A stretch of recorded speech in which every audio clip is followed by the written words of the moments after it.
Salut les amis, salut Kenny, Didzy 0.1 pour une nouvelle vidéo. Aujourd'hui, nous allons vous présenter Gekiryu 4.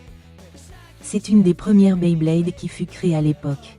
Elle est de couleur clear blue en référence à son beat chip qui a pour élément l'eau. C'est une pure merveille. Passons à la notice, nous pouvons observer les éléments et la façon de la construire. La voici en pièces, nous allons parler de chacune d'entre elles. Pour commencer, la blade base, semi-flat. Elle a un poids de 7,2 grammes. C'est la pointe de cette pièce qui confère à cette toupie son caractère unique. Elle est pointue, mais aplatie à son extrémité. Le mouvement observé lorsqu'elle est lancée au centre du stadium est optimal pour l'endurance. Cependant, lancée en biais, elle adopte un mouvement circulaire, idéal pour les attaques. Afin de verrouiller l'assemblage entre notre blade base et notre spin gear, il faudra à l'aide d'une petite vis fournie, visser les trois éléments entre eux à l'aide d'un tournevis. Notre blade base est désormais assemblée. Voici le weight disc.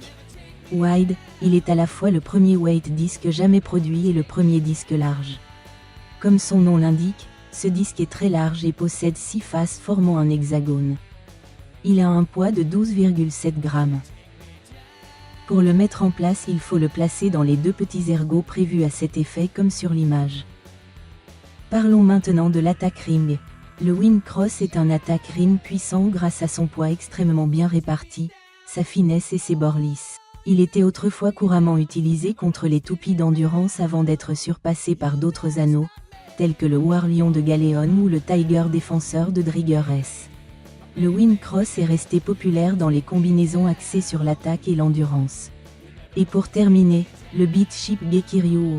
Il représente un serpent de mer avec des nageoires de couleur bleue sur fond noir entouré d'un anneau doré.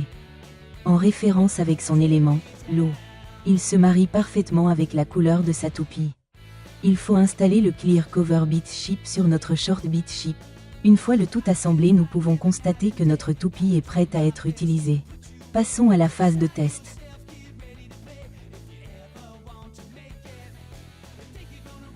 Three, two, one, go. Shoot. Le lancer a été effectué au centre du stadium, c'est donc l'endurance de la pointe qui va entrer en vigueur. Je vais réduire un peu la vidéo, jusqu'au moment où elle termine de tourner. Passons à la phase de battle.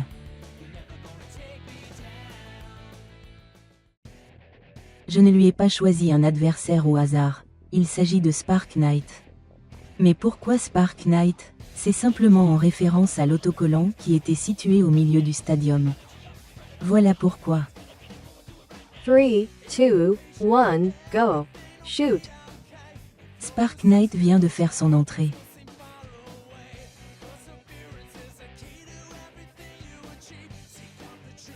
Three, two, one, go. Shoot. Lancée légèrement inclinée, la toupie adopte un mouvement offensif par des petits cercles.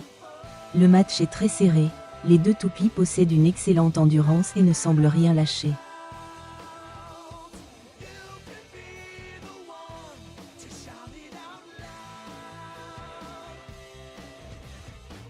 Et finalement, Gekiryu a réussi à déséquilibrer Spark Knight. Spin finish pour notre serpent de mer. Seconde battle. 3, 2, 1, go.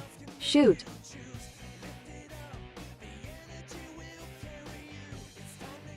Three, two, one, go.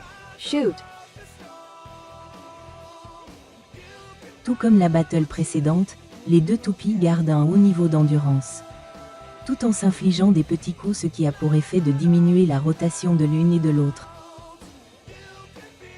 Et c'est Spark Knight qui portera le coup de grâce cette fois-ci. Spin finish. Une dernière pour la route. 3, 2, 1, go. Shoot. Allez, c'est parti pour Spark Knight.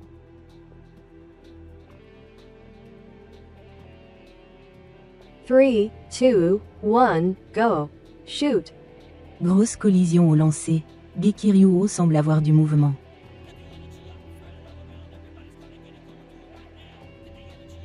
Oh, c'est assez inattendu.